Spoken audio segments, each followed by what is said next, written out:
Welcome, everybody, to Radicalized Truth Survives, where week after week, we always have your back. My name is Heidi Cuda, and I'm here with Jim Stewartson and High Fidelity. We are an investigative show about disinformation, and we're also super goofy today, so bear with us. So we're going to talk about staying calm and carrying on as we get ready for the fight ahead for reals. And we're also going to talk to our dear friend Ruth Ben-Ghiat, and we're going to talk about fighting fascism with some radical love and some other great concepts. All right. Don't skip over that shit. Oh my God, we're going to have Ruth Ben-Ghiat on our show. That's I know. I was busy remaining calm. I can see that. We can see how calm you are, High Five. As do I, and as do I. But I need to look nice for the people. The reason that Ruth is joining us. What are you, Lenin or something? I need to look nice for the people. Anyway. Before we started recording, I was telling the guys that I watched Betty Davis and Richard Pryor on Johnny Carson last night, and I told them I want to be more like them because it was so funny. So that's what you're going to get. You're getting Betty Davis and Richard Pryor and Johnny Carson. Okay, so I'm more like Buddy Hackett, but okay. Man, that's digging deep, Heidi. I know, right? You may think that's hilarious. I kind of think it's funny too because I watched Buddy Hackett on because we're old and all that shit. No one has any idea who the fuck Buddy Hackett is. I remember watching Buddy Hackett was like 10.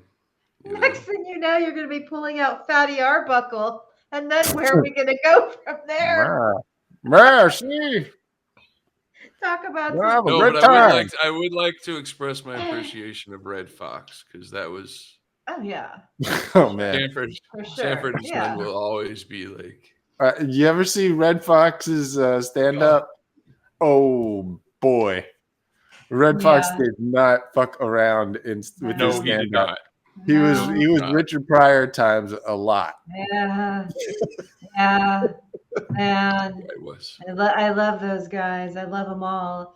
Anyway, so I think this is the exact tone. This fascism and disinformation, shall we?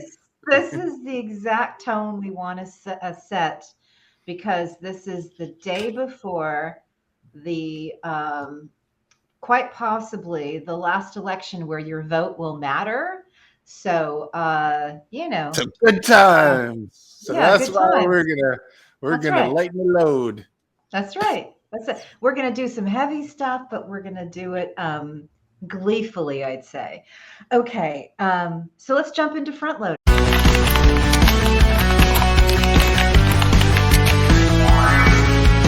Front loaded. So as you guys know, our good friend Ruth Ben-Ghiat is the nation's foremost expert on Italian fascism. She wrote the book Strongmen. She knows how this stuff works. She knows the signs. She knows the playbook.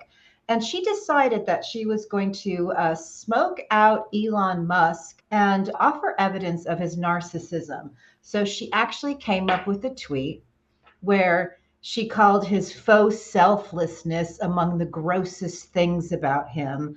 And interestingly, she woke up the next morning and he had tweeted back. And what he did was a classic redirect. What he did was absolutely nonsensical, but it not only revealed him to be a narcissist, which he took the bait, but it also showed that he is actually quite adept and quite skilled at propaganda, because the redirect, as the gentlemen know, is what you do when you actually have no way to fight the original accusation.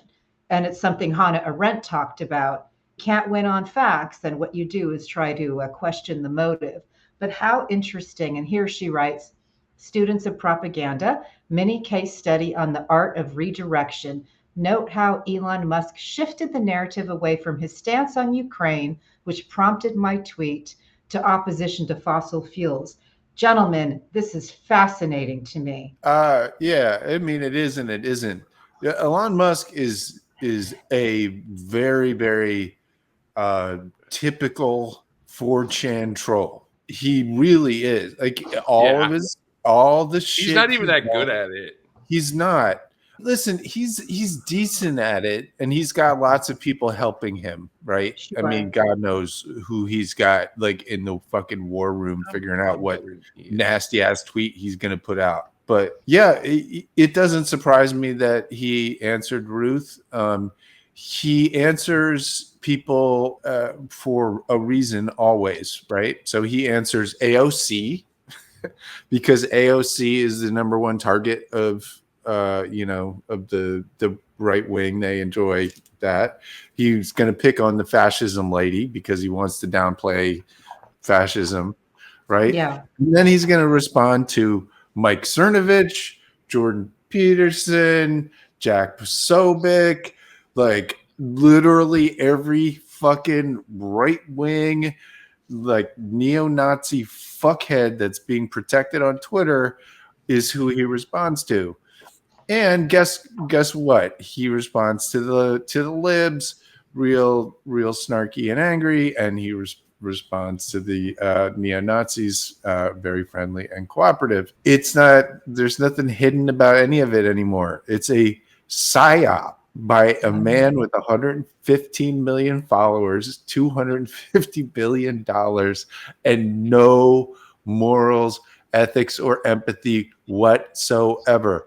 Not a bit. Clearly. I would like to say I don't think he has $250 billion anymore. Not anymore. I mean, he just lit 33 billion of it up in a fucking fire. He is. I mean, the glorious part is he's just burning all of his money and all of his friends' but to money. People like him, as Dave Troy pointed out, to people like him, money doesn't mean anything. I know that. It's a tool, you know.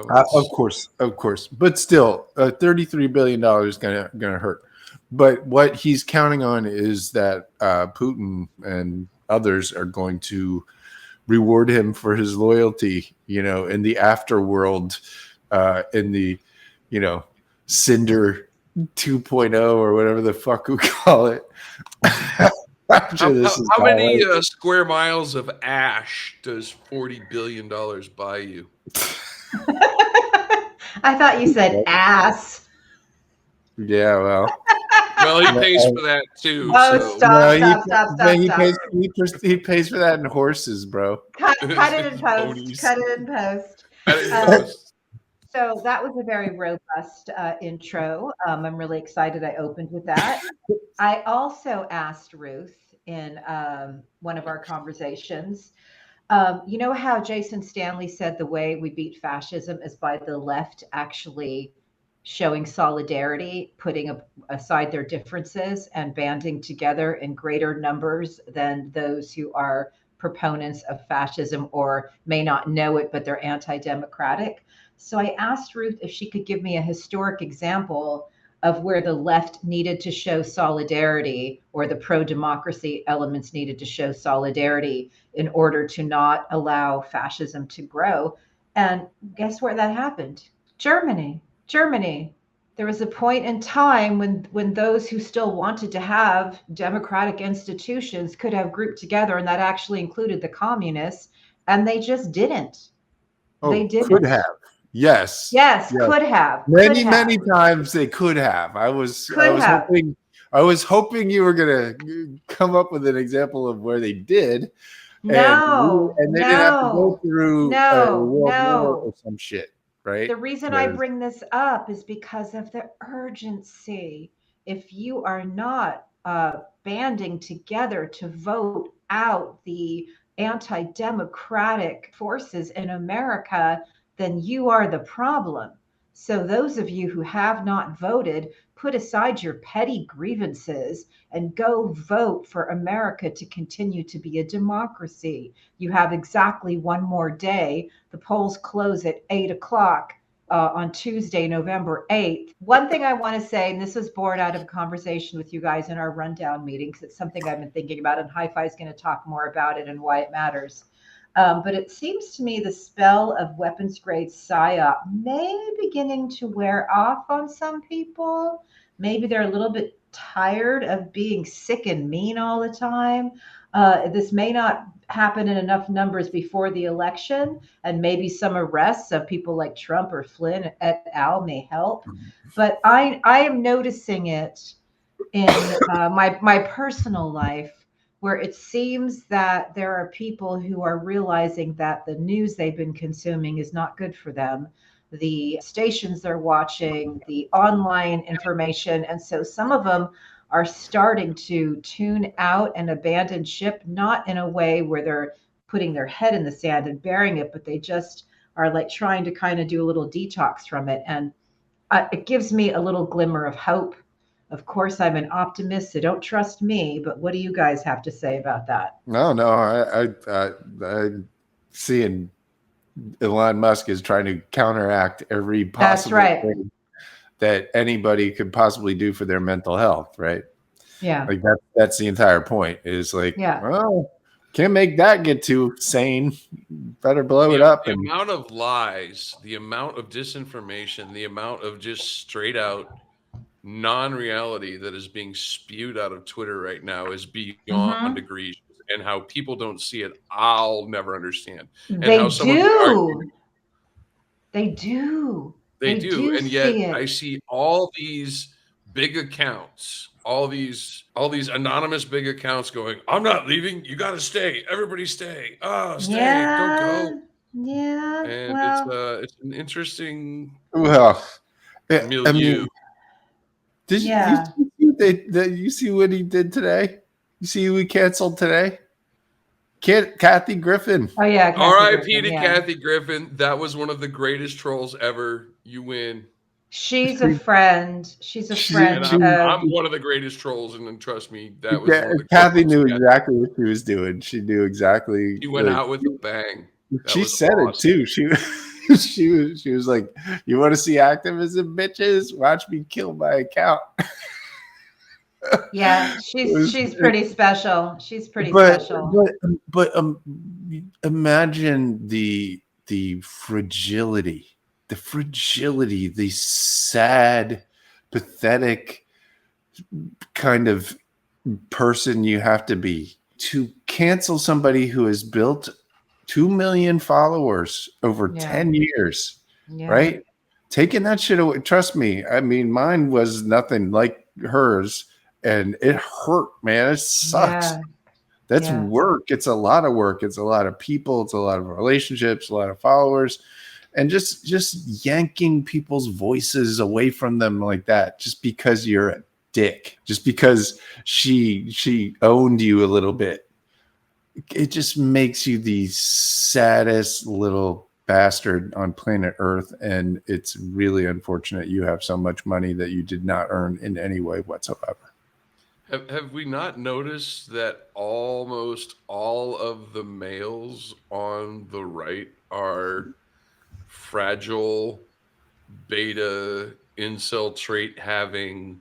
Of course, yeah. That's why examples. I mean, they have to front. Well, you got Thurnovich, right? Who's Mr. Men's activist, who I don't want him. I don't want him being an activist for me in any way, shape. Just because we have the same chromosomes, I have nothing in common with that man.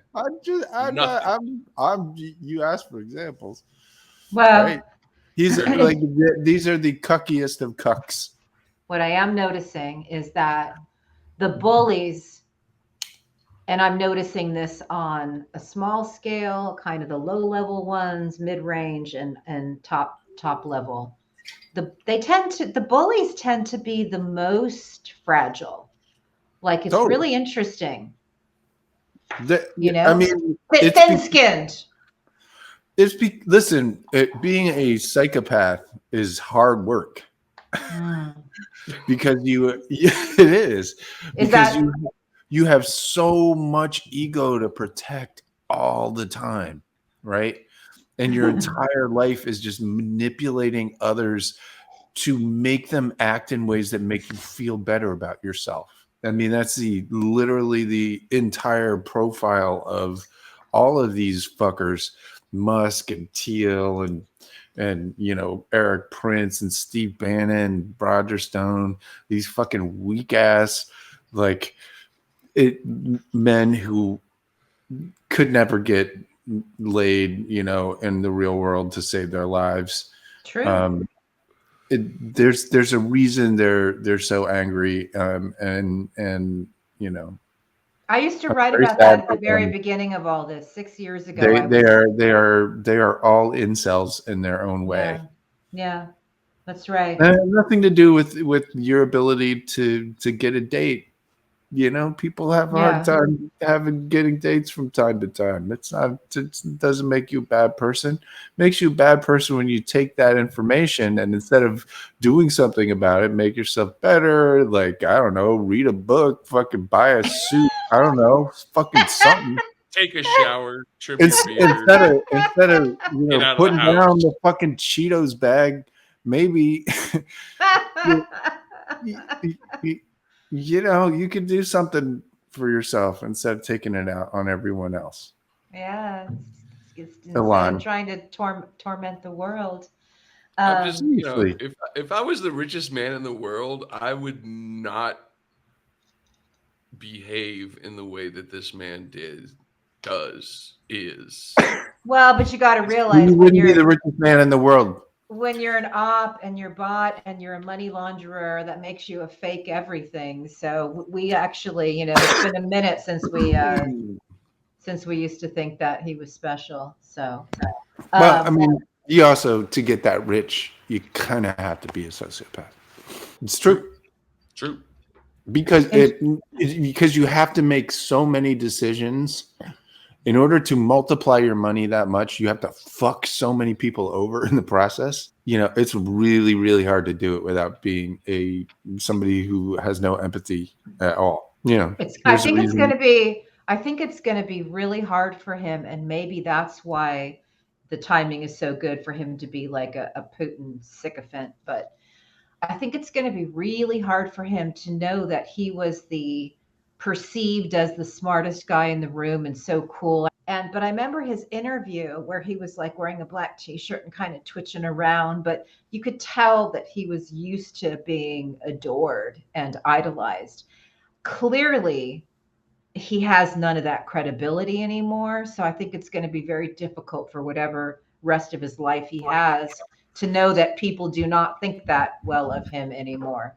Well, he still has 115 million people in his, but not people who matter.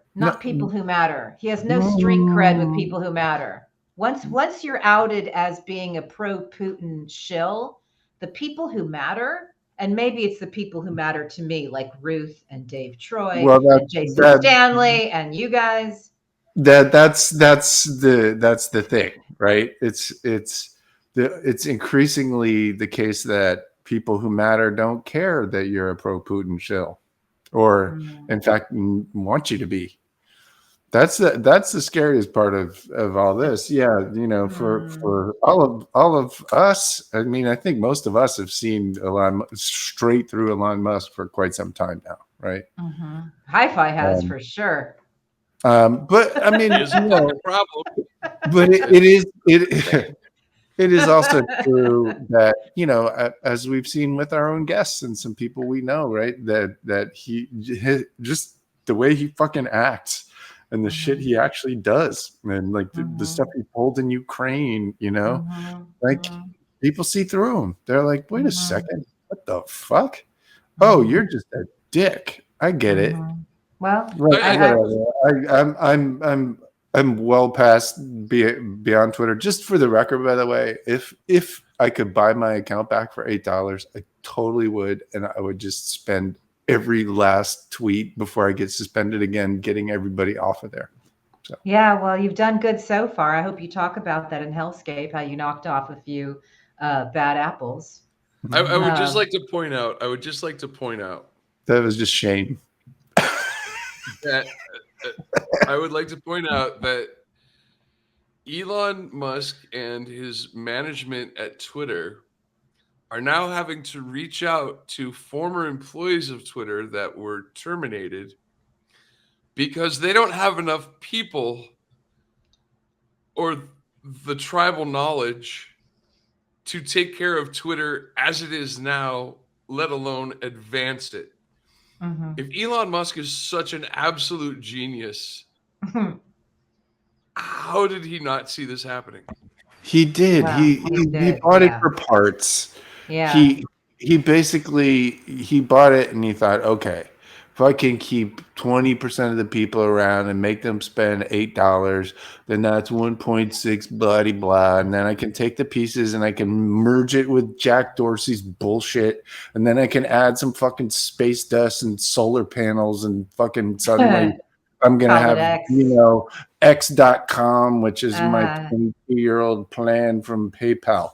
Literally, that's what it is. I was thinking about that and reading Peter Thiel's book. X.com is what he created PayPal from, and that's what he's trying to turn Twitter into. Yeah. So remember, first there was X.com, and then there was PayPal, and then there was Bitcoin, and now there's going to be X again.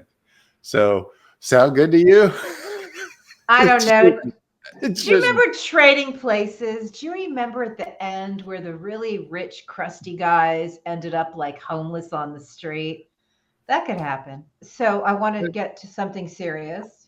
My favorite thread of the last couple days came again from Jim this week. You wrote a beautiful post about trauma and healing and how we all need to acknowledge our trauma. I just wanted to quote from it because I just thought it was incredibly beautiful. There it is. Your grief and trauma are real. The organized psychological assault on America by Putin-allied traitors has been wildly successful. The Trump election was the greatest political crime in American history, a cold-blooded murder of democracy.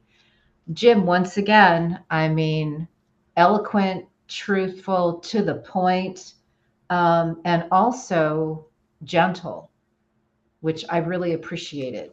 Yeah, well, this piece wasn't aimed at the bad guys.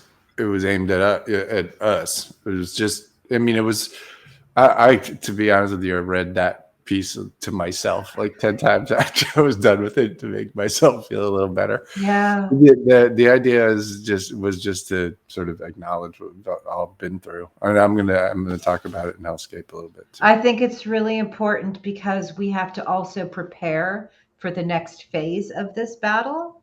And so to prepare from a place that acknowledges the healing, I thought about Volodymyr Demchenko, who said that we need to stay sharp and we need to stay in a positive mind because there are dark days ahead. And I thought, that is something that we don't talk about enough because despair is part of what's for sale and it's part of what makes us inefficient warriors. So to have that I just thought it was very beautiful and exactly right on time.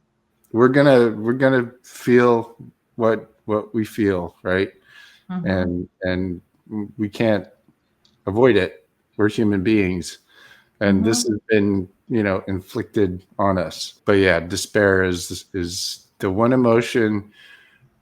You can't tell yourself what to feel and what not to feel, but it's something you have to watch out for and combat because it's not helpful. It's not helpful to you. It's not helpful to anybody else. Certainly not helpful to the fight. So I wanted to thank you for that. And also, Twitter has been my virtual home for the 6 years that I fought this war. I've met all the great people in the world in this fight. Many of them are our friends, but all of them are making sure they have a Substack, making sure they're looking at other platforms. So I just wanted to make sure that if I get booted, I'm often targeted, and our show, of course, is targeted. I did just yesterday or day before start a Substack, my Betty Dangerous Substack, and it's under Heidi Cuda, Betty Dangerous, named after the iconic Betty Davis in her movie Dangerous, where she performs Shakespeare drunk, and it's amazing. I think it's going to be good. It's going to be really cathartic. There are things that you can do on a platform like this that you can't do in the quick hits on Twitter. So That's it. Teach us something. Let's talk about word phrase of the week, Hi-Fi. Our word phrase of the week this week is twinning. And I'm not talking about, having two kids at once. No, I'm actually talking about the fourth definition there. That is an act or instance of matching or resembling someone or something in a specific way. Patrick Byrne used this when he started talking about twinning realities.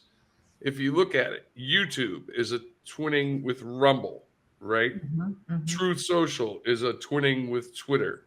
Twinning is something they're actually creating a twin, alternate, parallel reality with ours. Except as far as the disinformation wars and the information wars go, what they're doing is trying to mirror something, but with a distorted, I don't want to say even the word reality, because that's not accurate. It's an altered reality. A lying world. I mean, like, Jim, you know this better than anybody. What am I trying to say? Well, I mean, if you look at Facebook, Twitter, and YouTube, and Rumble, Truth Social, Telegram, Parler's nothing at this point. Used to be, but now Telegram. These are twins of each other, right?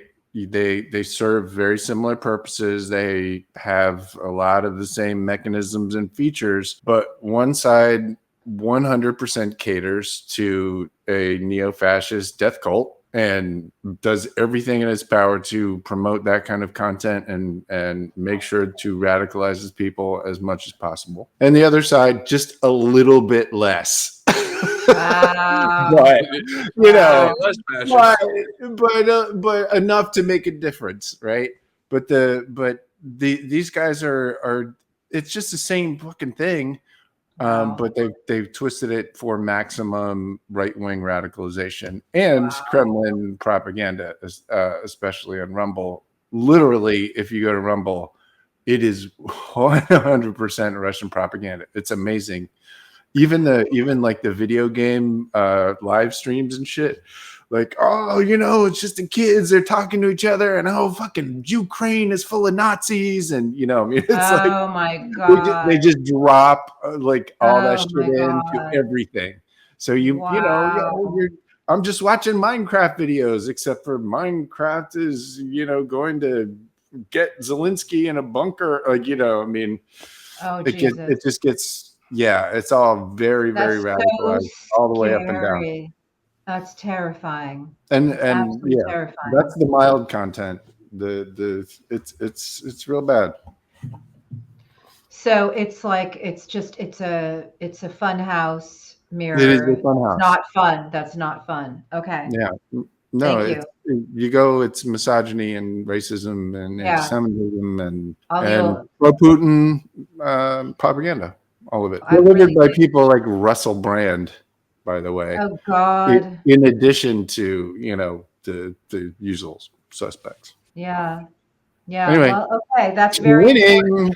It's a very good thing to be on the lookout for. Again, we do this show to help people, understand what's going on in reality. And when they know these things, they can go, oh, okay, wait a minute. That's twinning.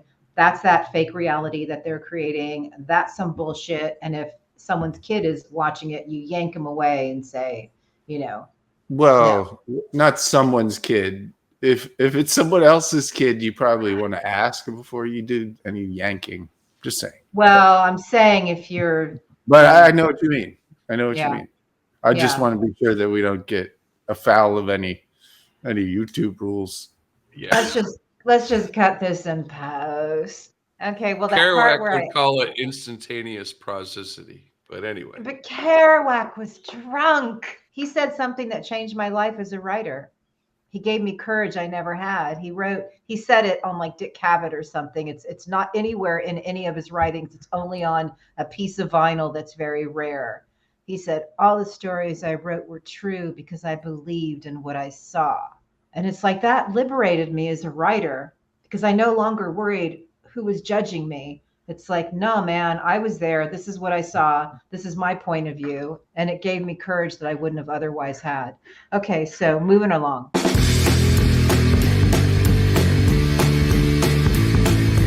Why does it matter? Why does it matter? Why high fidelity? Give, send, got. And it comes from the Public Order Emergency Commission of Canada. Ooh. And this was an investigation into the fundraising of the Freedom Convoy. And if you've been watching our show, you know how I feel about the Freedom Convoy. And yeah, this was a whole bunch of really, really, really strange things. But my favorite part of this, if you remember my story on August 28th of 2020, I asked Jacob Wells to take down the Kyle Rittenhouse fundraiser, and he refused. And Jacob Wells is? Jacob Wells is the chief financial officer of Give, Send, Go.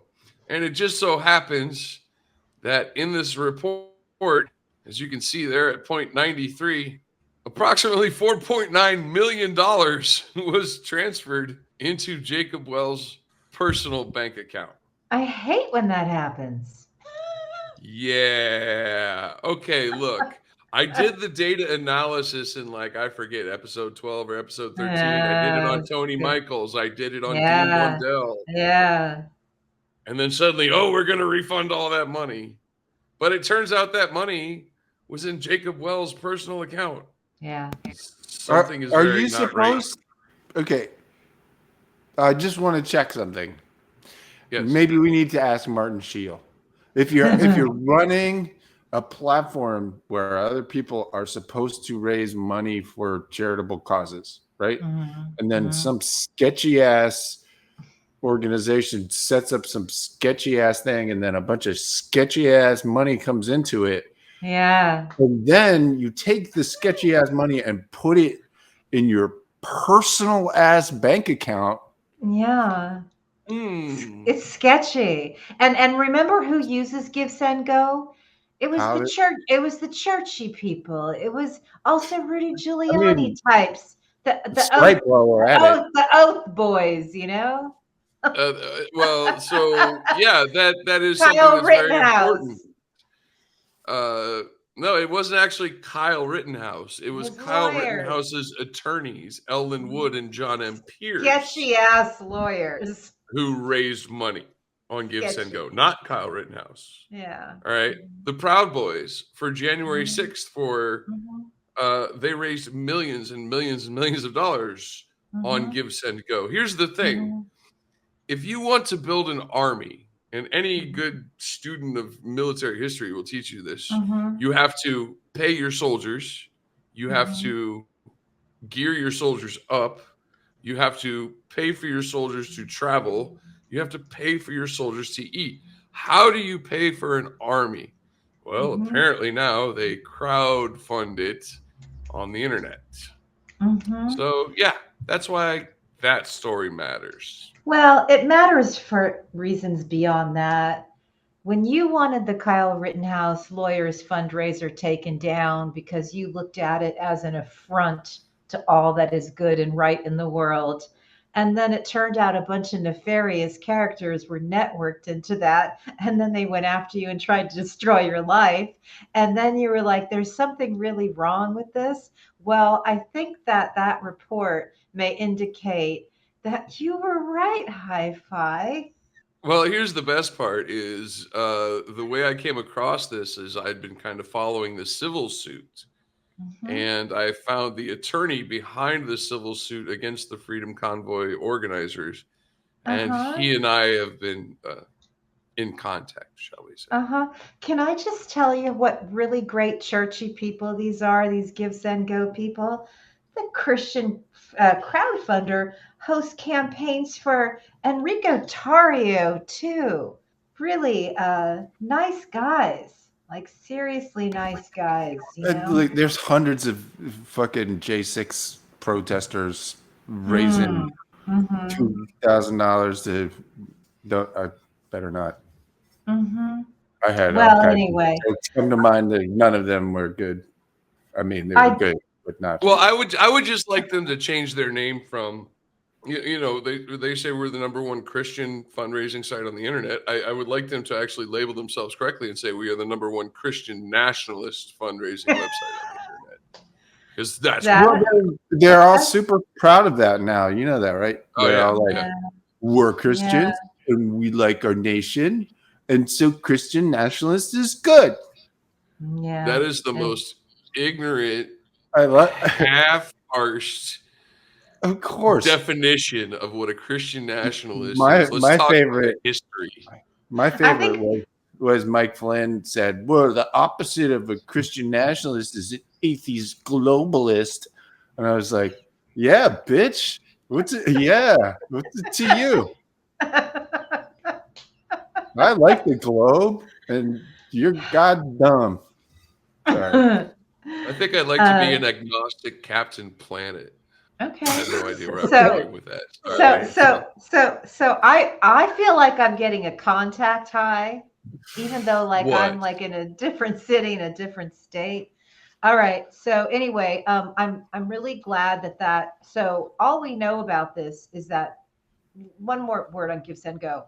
They don't take anything when people donate, right? So how did this guy end up with the $5 million? Seems sketchy. So if you remember from my presentation, Give, Send, Go doesn't take any money, but off of the Freedom Convoy, Give, Send, Go, the company, made over $500,000, right? I remember that. That was weird. Yeah, that is so weird. And then somehow, but then $5 million ended up in the dude's bank account too. Weird, just weird. Yeah. All right. Well, that's enough weirdness for now. Let's move on because we got other weirdness to talk to. This is good. This is good. This is good. Yes, this one's called "Oh Really." What's happening? Well, we were talking about the psyops are wearing off on people. Yeah. A growing majority of Britons think Brexit was a mistake. That's right. 57% of people in England are now like, "Whoa, that was a bad idea." Now, and that's beautiful. Yeah. Does that mean disinformation's wearing off? Well, its reality is asserting itself, right? Okay. The reality is they have problems with trade now. Things that didn't cost people in England money now cost money. Visas, there's so many issues, and they're finally starting to realize it, and that's good because that means because it's fucking stupid. Because it was just fucking stupid. Because it was a giant psyop where they were like, "Oh no, there's all the brown people, and the brown people are gonna something, and none of all this other shit matters." And then, lo and behold, all that other shit is what really mattered, and the brown people are. And Cambridge Analytica, Steve Bannon, and Robert Mercer, and all those. And who was that? Carol Cadwalader was sued by Aaron Banks. And let's remember that Nigel Farage and Aaron Banks did their own little cow exit dog and pony show with Dana Rohrabacher, which turns out that was funded by. That whole op was funded by, Ianov out of Russia. And it's like, man, I feel like I'm singing the blues right now. What do people not get? Who also funded Dana Rohrabacher? Spaceman, Elon Musk. Oh, yeah. Yes. Years, it turns out. Rohrabacher specifically. Oh, Elon Musk was on the road with him. Was on the road with Rohrabacher. They were campaigning together for years, over and over again. And the reason was because Dana Rohrabacher opened up the space program to private companies and bought Elon Musk with them because Elon Musk was Putin. Yeah. Well, pretty much. I've seen the phone call between the two of them that you faked. It was hilarious. Wait, that was okay. Okay. It was satire. It was satire. There we go. You better put parody on that shit, otherwise you're gonna get canceled. Well, wouldn't I be just the have to first point time. out that Elon Musk said now Twitter is finally open for comedy. And then a week later, he said, you better label it as parody, otherwise no one's going to understand your comedy stylings. So here's one for you. Speaking of the parody, you got to wonder, will the Department of Homeland Security be putting a parody sticker on this? Yeah. So basically, the Department of Homeland Security admitted they were trying to gin up a fake terrorist threat for Donald Trump to help him win re-election. This is a psychological operation. We found terrorists. It's Antifa. I would remind everyone that in Portland during the 2020 instigated riots there, that Department of Homeland Security were driving around in unmarked vehicles, wearing uniforms with no patches or identification on them, and literally snatching people off the street like we were some third world, despotic, tyrannical, authoritarian government. And this was all done under the auspices of the acting secretary, Chad P.F. Wolf. Acting Chad. The acting Chad, yes. Acting Chad acted, if you recall, for a lot longer than he was supposed to act. Than he was legally allowed to act. Yeah, acting Chad was only supposed to act for 90 days of acting, but then he acted for many longer days. Many more. Many moons. Yeah. Yeah, what a show. Overacting Chad. Oh, God. I just remember like media in 2016 drooling all over itself on who was going to be in Trump's cabinet, And then it was just like this revolving door of like the worst people ever. And then everybody was acting and not perfect for a reality. You know what's amazing? The best person in Donald Trump's entire cabinet turned out to be Rex Tillerson, who had a $500 billion oil deal with Putin. Yeah. And that dude turned out to be the guy who called Trump a fucking moron. Yeah. Like, when you lose the guy with a $500 billion oil deal with Putin, within months. But I still hate them all. Like, I actually knew Rick Perry at one point in time. Rex Tillerson is a giant garbage. Well, the thing is, I shouldn't say I hate them all. I don't hate anybody. I try not to anyway. But what I don't like... it's okay, Heidi, at this point. They normalized a Putin asset in the White House for taxes and judges in the fossil fuel industry. They normalized it. They're all responsible. They all have blood on their hands. They all can just normalize it. They fucking profited off it. That's the big thing, isn't it? How much money disappeared in PPP loans? How much gets doled out to fossil fuel industry and subsidies? Just look at Kushner's $2 billion Saudi deal, right? And then look at Elon's money from the Saudis to get Twitter. Come on, man. How many network connections do we have to show people before we realize there's a damn network? Conspiracy! You guys remember? Briefs. Yeah, I'm gonna be brief, but it did piss me off because we had Marty on last week, and I said, Marty, are we still a rule of law country? And he said, I don't know. And then we find out Tom Barrack, Trump's best friend, got acquitted of all, found not guilty on foreign lobbying charges. And if there was ever an example of somebody who was an unregistered foreign agent, in my opinion, allegedly, it would have looked like, Tom Barrack. But apparently he was able to buy himself some super fancy lawyers, some great suits. He was able to charm the jury who just thought he had a delightful laugh. And, as Marty says, where do you think he got his tricks from? The master himself, Donald Trump. So if he wasn't so wealthy, he probably would have done the, stint like Michael Cohen did, or Paul Manafort. But they're all going to have to live with themselves in their nice suits and lack of credibility. But it was disappointing. So anyway, You assume they have a conscience. That's very bold of you. I do. I do. I think these people want to be liked. And when they don't get invited to the parties because they got the stink of Donald Trump on them, you got to remember when I wrote about Donald Trump in 1996 in the LA Times, he was a D-list guy. He was the guy nobody wanted anywhere. And he was passé and he was gross, and so, okay. Yeah, he was in debt for billions of dollars until the fucking Russians came and dragged his sorry fat ass out of the gutter again. Yeah, Again. in cahoots with a major American network, or I guess probably not. Who owns NBC? Who's at the top of that food chain? I don't know, but have they been brought up on charges yet? Oh my God! I just had a All right, Don so Knotts that's it for brief flashback. legal briefs.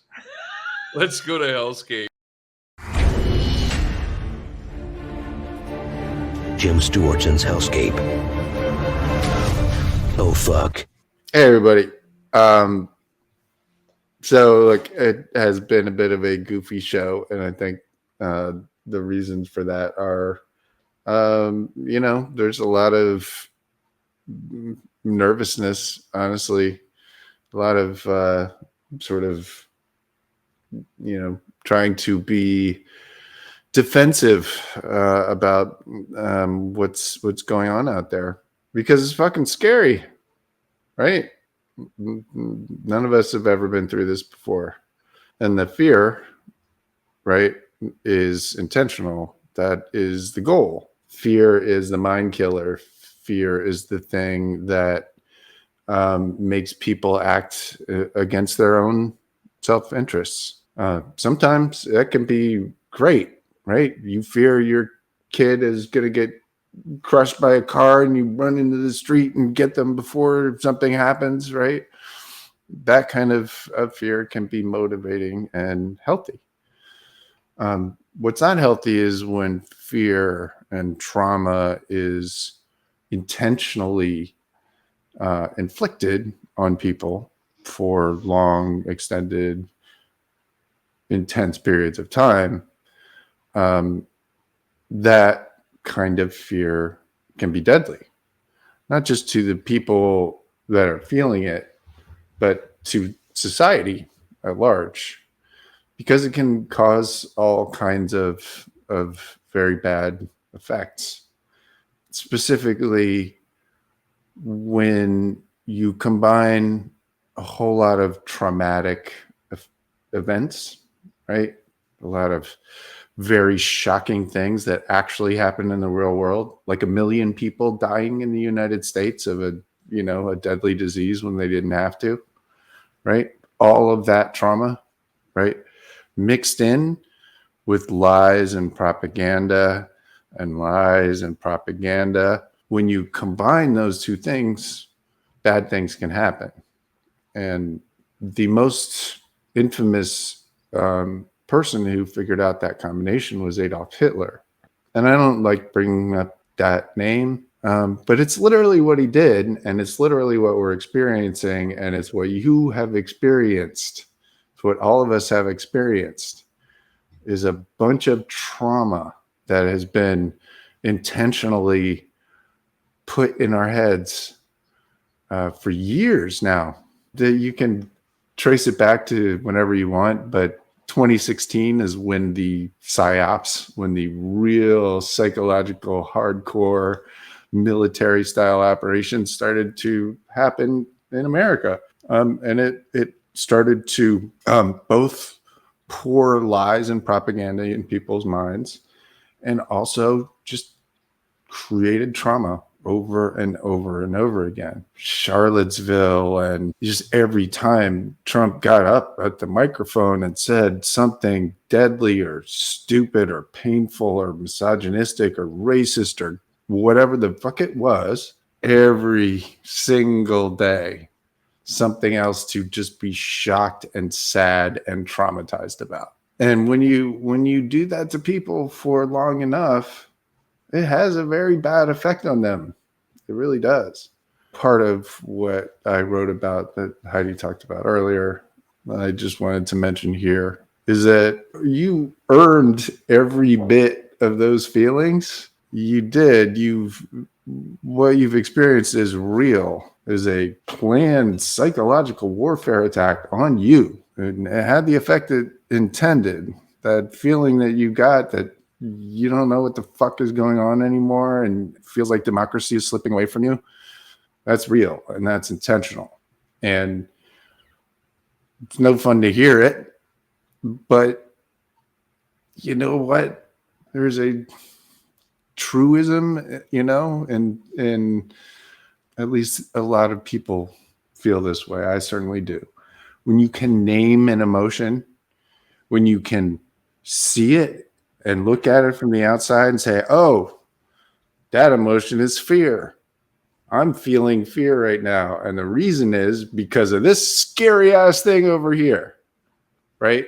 It doesn't necessarily make that thing scarier, but it can make the fear and the negative effect it has on you personally better, because you can at least see it for what it is and you're not inside it looking out and trying to figure out what the fuck is going on in the world anymore. So again, only saying this because I have to remind myself constantly, having been doing this for 28 fucking months now or whatever it is really hard to remember sometimes that you aren't your fear. You aren't what the worst thing in the world is, right?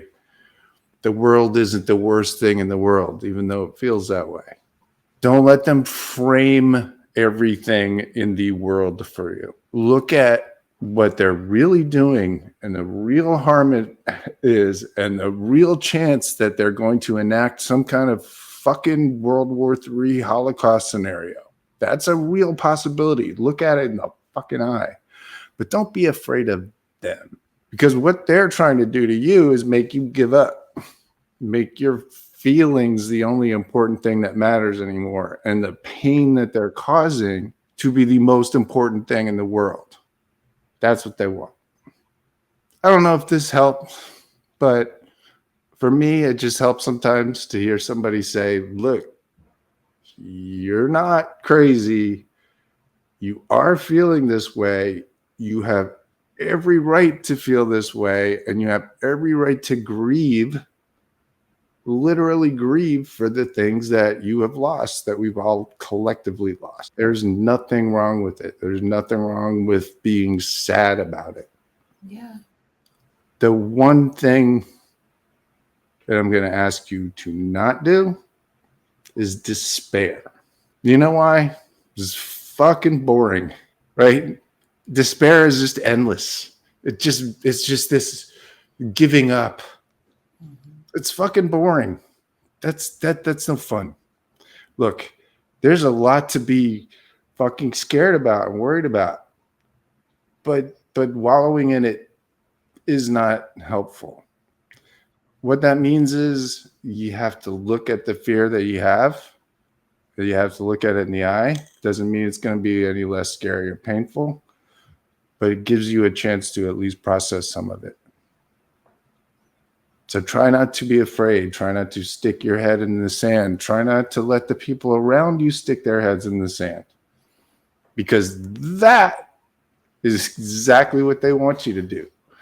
The sand is nice and warm. Just fucking stick your head in there and forget what's happening all around you. I am going to stop talking now because I can't possibly say anything better than Ruth is going to say. Listen, if you haven't voted yet, and it's fucking Tuesday, run, do it right now. But also take care of yourself, take care of your friends and loved ones, and hang in there. It's gonna be rough, but we'll get through it.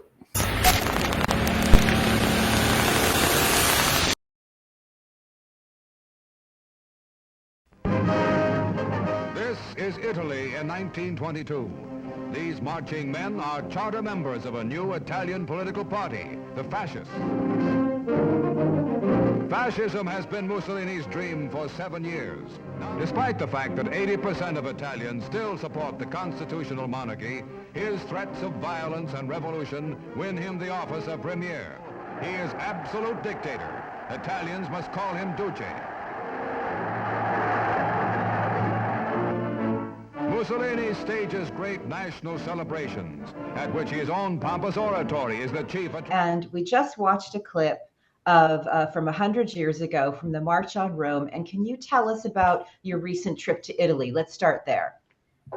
Yeah, I went to Italy to be there during the 100th anniversary of the March on Rome, which was what brought Mussolini to power. And it's a very sad occasion for many, many reasons. But there were, after years of, fascist violence, there were these 30,000 militia members, and fascism was a decentralized militia movement in the countryside, went around beating up liberals and especially leftists. And they massed at the outskirts of Rome. And the king, who was commander-in-chief of the entire Italian armed forces, could have easily just shut them down, 30,000 of them. And he was a coward, and the conservative elites thought they could just use Mussolini. So this is 1922. We all know the story of German elites and Hitler, but this is the first time, and Hitler learned from this. So instead of shutting down these thugs, he invited Mussolini to become prime minister. And so they thought they could control him and use him to get rid of the left and keep conservative privileges. And instead, we all know what happened. And Mussolini never left and declared dictatorship a few years later and was there for over 20 years. So I wanted to be, so the March on Rome is it's the start of everything. And it inspired Hitler, so it's the start of an entire century of fascism. Wow. The if I'm correct, the beer hall putsch was the year after this, right? After the March on Rome, and a similar thing. They gave him a slap on the wrist. They gave Hitler a slap on the wrist, and as they say, the rest is history. Thank you for being here, by the way, Ruth. We are incredibly honored to have you here. Today is the day before what Jason Stanley says could be the last election where our votes really matter. And tell us kind of where you're at and how what you can tell people as we deal with the unknowns of this election.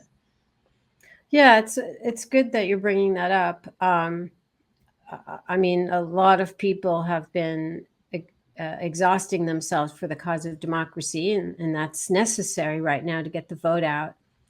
But we also have to be very resilient. And when I wrote Strongmen, I had a resistance chapter, and I really looked at a century of people who have had these, long-lasting struggles against oppression, and resiliency comes up. And it's important not to burn out too fast. And also in our age, look at the distraction that the whole Elon Musk buying Twitter has brought, where people are highly reactive and spending a lot of time on Elon Musk and Twitter, where every minute they're doing that, they could be working for voting rights and working for democracy. So we're going to have a lot of distractions that are engineered to waste our psychological and other time and our resources. And it's just really important to stay grounded and to step away from the online world. And we all know also that canvassing and in real life actions, including protests, are very, very important and very nourishing. So just like everyone, take a chill pill also. And again, I'm not saying this isn't vitally important and dangerous times we live in. But it's precisely because of that, we have to kind of pace ourselves. And so I do this too. I go for walks, I get offline, I try very hard not to have my focus distracted by things. It doesn't always work, but it's an ambition. Yes, it's beautiful ambition. Before we don't talk about this, I want to mention the words radical love in Strongmen, which chronicles 100 years of fascism from Mussolini to Trump. There's a part where you talk about, I believe it may have been a mayor of Istanbul. There was somebody that you mentioned that actually beat back the vitriolic by employing radical love. And can we talk a little bit about that? Because Jim just wrote a beautiful post in his trauma and healing post. He talked about how we've been grieving because we have been denied empathy. We've been taken the things that are beautiful about humanity, empathy, radical love has been denied us. And can you talk about that as one of our weapons in fighting this fight? Yeah, and before I do that, I think it to go back to the trauma, and Jim is so right to be writing about this, because the pace of things doesn't allow us much space to grieve, to mourn all the deaths from COVID, all the repression. And when you don't have space to grieve, and you're in a kind of permanent emergency, which is authoritarian time, is crisis time, and you're always supposed to be in an emergency, then you don't have time you don't have the space to grieve. And that's also when you get very reactive and you expend your energies perhaps on not the wrong things. It's not for me to say what's wrong and right, but you lose your focus. So I think that bridge building and these ideas of kindness and radical love, I was actually really surprised in doing the research for Strongmen to see that they have recurred.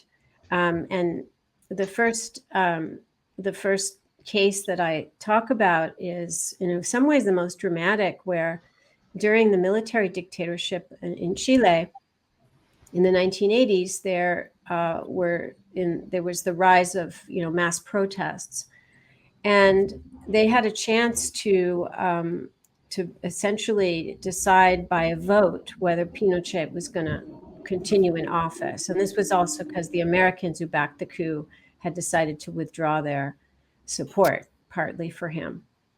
And imagine living under this, brutal military dictatorship that tortured people, was part of the terror consortium of Operation Condor, and having the courage to come out and start demonstrating.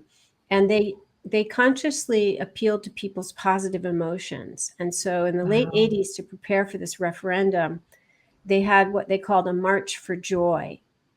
And so I think about that a lot. Even in this brutal military dictatorship, they had a march for joy, and the opposition showed very positive campaign ads about, people hugging each other, and people tapping their legs to an upbeat song. And so just trying to tell people who had lived through this dictatorship that it was okay to feel love and joy. So that's one example that I was really struck by. And then in 2019, this Ekrem İmamoğlu, who ran for mayor of Istanbul under Erdogan in the middle of his, terrible crackdown, hundreds of thousands of people detained, and he's torturing people, he's kidnapping people abroad, all kinds of stuff. And İmamoğlu decides to run on a platform of what he calls radical love. And so instead of holding rallies, this is to become mayor of Istanbul, he walks around the city and he gives people hugs. And he said, he consciously addressed himself to Erdogan supporters, and he would talk to them. And so it was a kind of positive populism, but this radical love was that you're going to take a chance and try and build bridges, and it worked, and he won. And so those are just some of the examples, and there are others of how having a practice of bridge building and kindness and love it can sound very almost delusional to some people, but even in dictatorships or in autocracies, there's an audience for this. So we should be, and we have the freedom to do things like this much more easily. And I think there's a space for this in society. Well, I love how his campaign slogan was "Everything will be fine," and Jim actually has a has a self-help dog who has a similar. I have a this is fine dog that I raise up every once in a while. It's really important. The optimism, because everything about autocracy wants us to be very frightened and lose hope, and think that we just have to accept. Right? When Trump said, I can, there's a few things I can never get out of my head. When Trump was told that COVID deaths had reached 100,000, and he was on TV, and he said, "It is what it is," which is the most bleak, like possible, uncaring, like you just have to accept it. It is what it is. So what if there's mass death? And that's the mentality that autocrats want us to be in, and not have the hope. And never dare to say everything will be fine. And we risk in America getting into, a situation where we lose faith that things can ever be fine. And so I try and balance my message of course, I'm warning all the time about the, what is going on, but it's important not to lose sight that you can't give up, and you can't lose hope. If I may, one of the things that fascism always does is dehumanize, right? The idea is to take the meaning from human beings in the process of acquiring power, and so dehumanizing people, turning them into insects or vermin or a plague or whatever the metaphor they happen to use is, is the way that you get to genocide. And so it's one thing that I always try to do myself is not dehumanize the people who've been, brainwashed basically into this cult. Yeah, absolutely. Yeah, I listened to a documentary that interviewed people who were part of the, Nazi soldiers. And one gentleman said that he had no problem killing Jewish people during the Holocaust because he had been raised to believe that they were, less than, that they were evil, that they were subhuman. And so he actually thought he was doing something good to eradicate people of this plague. And that was very, I'm still probably a bit traumatized by it, because it was that propaganda and the normalization of all that propaganda that turned this gentleman into a killer. Yeah, well, that's what I've been tracking in here, in the States, where what you have to do to get people to break the taboo of accepting violence against political figures, or even against eventually their community, their own community or neighbors, is to change the way they perceive violence. And Trump, from the very beginning with his rallies, he started trying to do that. And he kept, saying to people that in the old days you could beat up protesters. It was so great. So he was very, very consciously trying to change the way people viewed violence and make it patriotic and necessary. And then, of course, the GOP, there's so many discourses.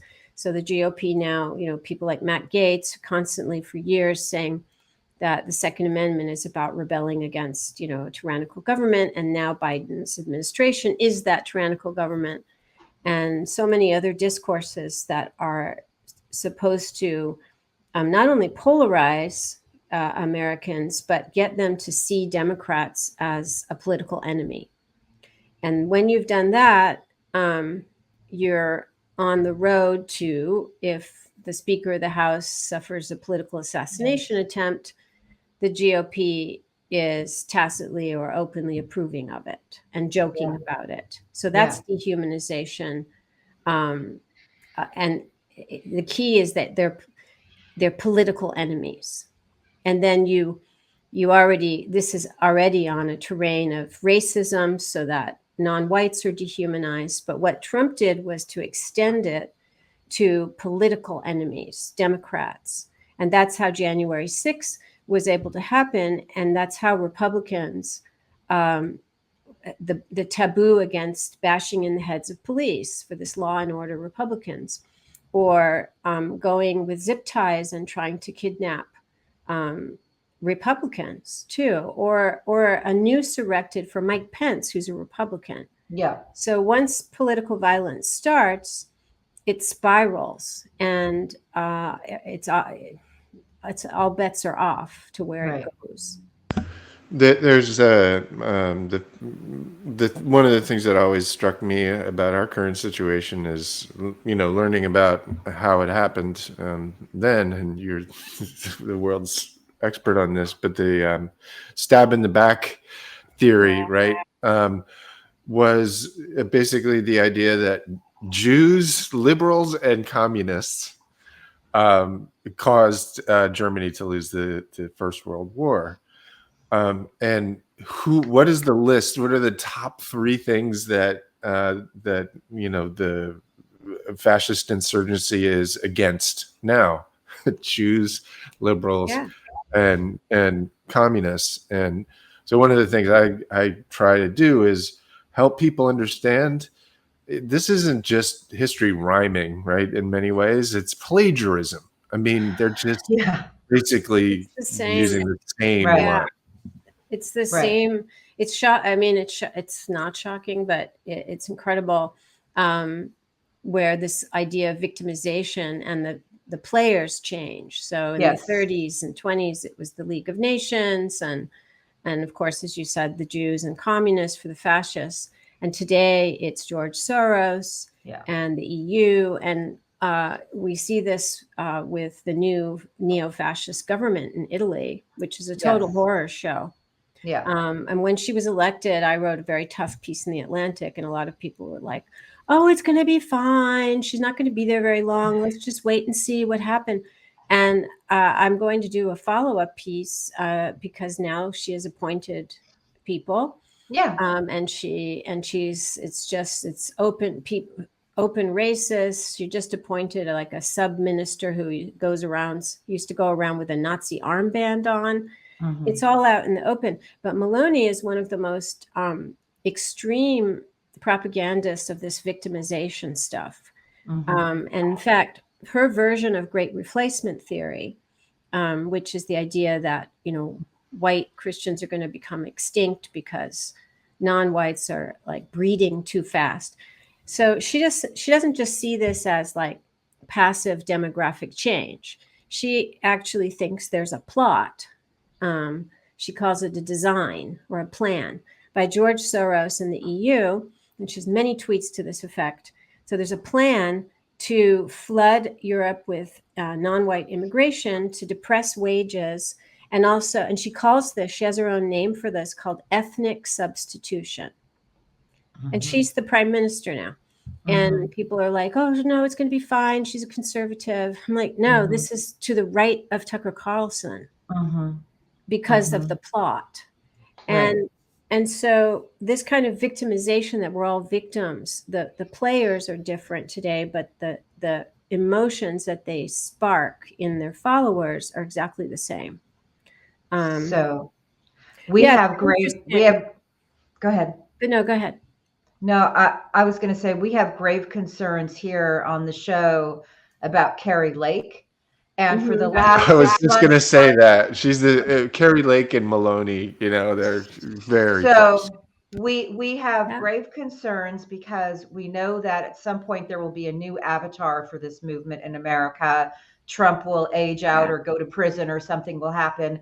And actually watching the Mussolini clip, I saw that Ron DeSantis has been literally aping him, standing like this, exactly like Mussolini. So I'm sure that that's something that alarmed you.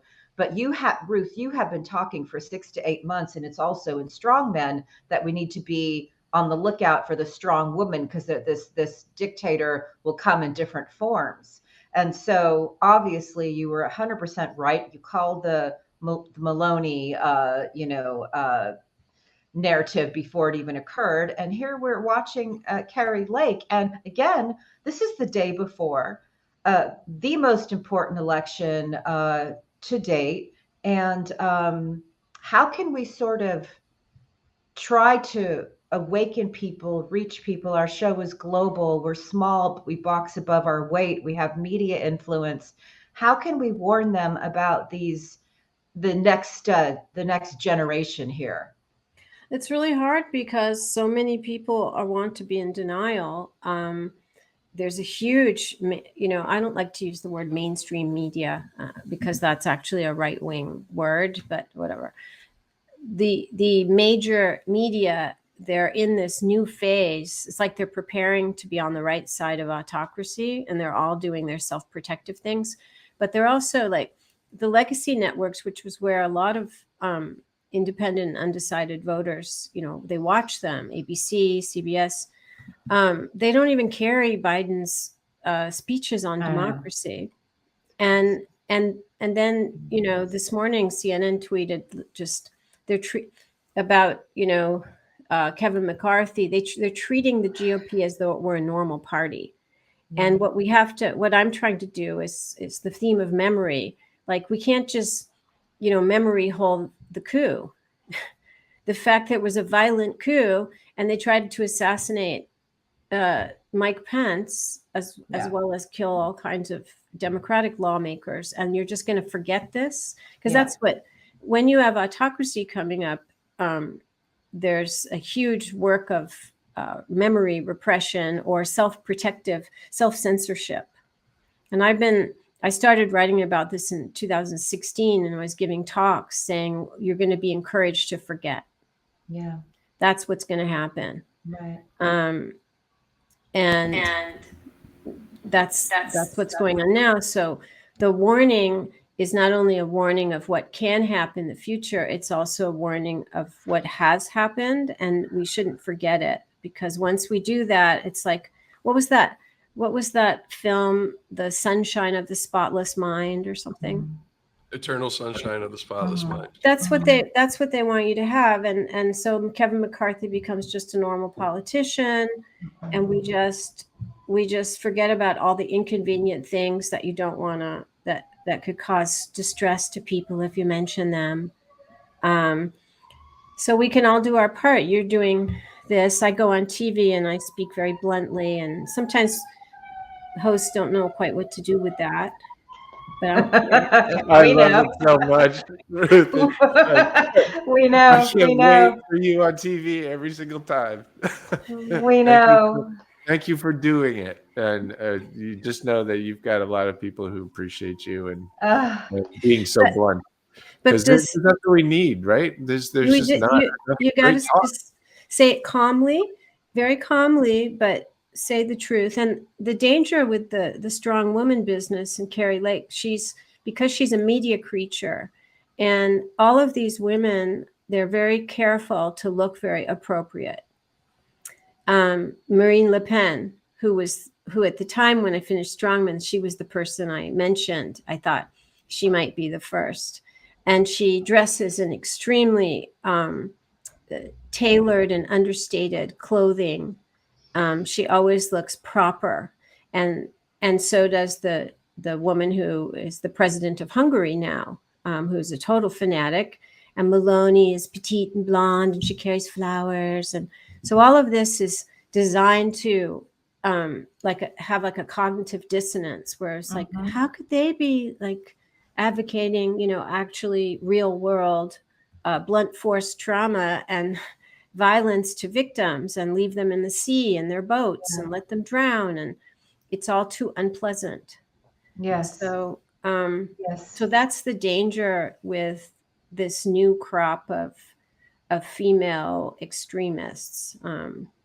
And I'm so glad that you are warning us about them, because we are seeing them in our Congress. We are seeing these people over and over again. So one thing I want to bring up, because we only have a few minutes left, and of course, Hi-Fi, I know you'll have a question as well. Our friend Zarina Zabriskie is an independent investigative journalist and war correspondent. She has been living in America. She was born in St. Petersburg, Russia. Her family's many family members are Ukrainian. She's been reporting from all the various war zones, and she was just in Moldova yesterday, and she documented a Potemkin protest. That's what I called it, where all these people showed up to protest, mostly women in their 70s. They wouldn't talk to her, and they were spouting all this Russian propaganda. And she followed them to see what exactly was going on. And sure enough, they bust them in and they bust them out. And we just had David Pepper on, and David Pepper was talking about Trump's Ohio rally and how they couldn't even do a very simple call and response, like Hi-Fi, how does it go? You know, OH, and people say IO. Okay, Boomer. You're muted, Boomer. There you go. There we go. I'm off of mute. What are you talking about? It's OH and the response is IO. It's a tribal chant for Ohio. I see. So they couldn't do that, which indicated to David, who lives in Ohio, that they were bussed in. Yeah. And I began to wonder how much of what we have seen with the theater crafts around Trump. We know about his Craigslist crowds early on. Yeah, he was paying people. How much of it has been a Potemkin protest or Potemkin rally? Because what happened in Moldova yesterday, and of course, what they're trying to do is take out a president who's, EU friendly and replace it with another Russian proxy. And so it just occurred to me that so much of what we've been seeing in the last few years has been theater craft, and we are still not aware of how much we're being manipulated. No, we're not aware. And yeah, the kind of, because today Putin's the perfect, the perception is everything. And Trump, and so a lot of the strongmen, this is when I did the research, a lot of them came from outside of politics, and they had a background in some form of mass communications. So it's not just Mussolini, who was a journalist, Mobutu, who was like super sophisticated communicator. And he had his like leopard hat. He was really brilliant. And so the appearance and perception is everything. And now it's because of the information warfare, which you talk about a lot on your show. It's just at a level of sophistication that people, they have trouble even recognizing it. And we all know when we speak to people who are under the influence of disinformation, they're not even like seeing the edges of the fake world. Right. And they don't even know that they're repeating stuff which is just, fed to them. Right. So that's very daunting. Right. I have two last things, but Hi-Fi, do you have a question, or are you just here listening?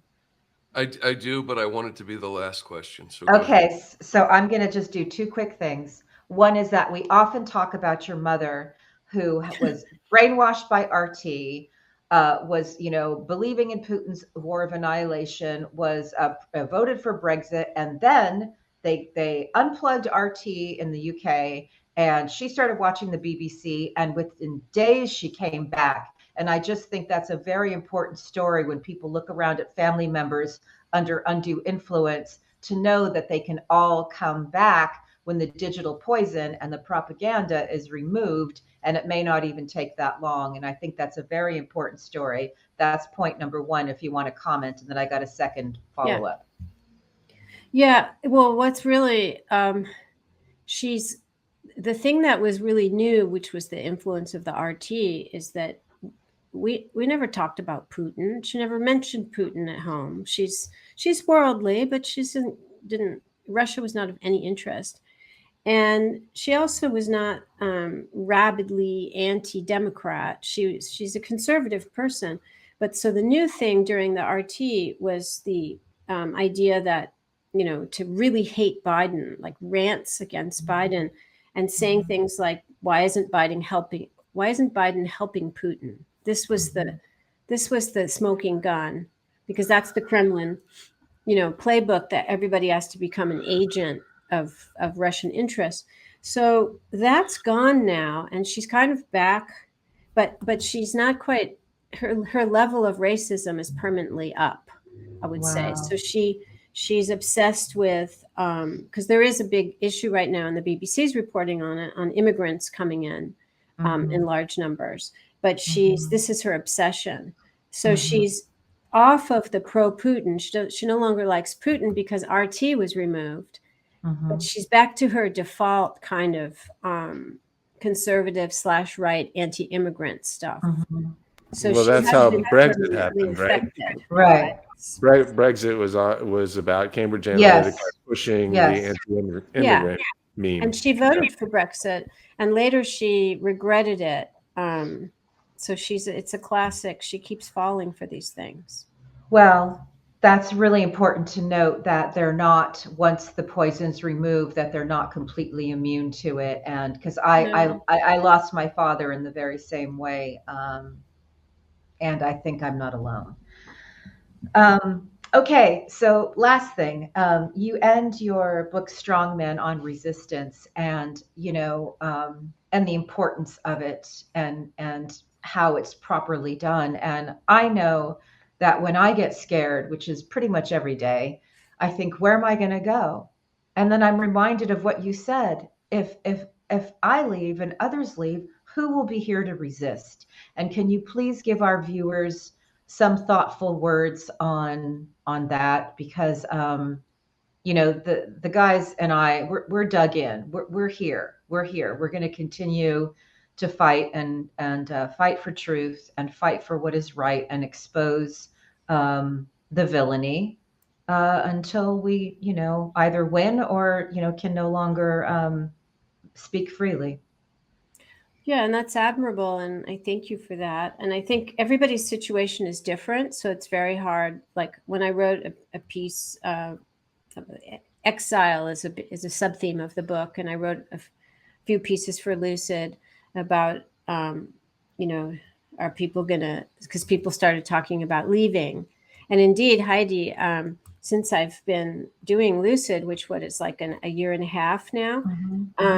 About a half dozen members of Lucid have left the country. They've moved because of politics. But so it's not for me to say who should do what. Everybody's situation is quite different. But just as I think it's wrong to leave Twitter and preventively, you never leave the field of battle preventively.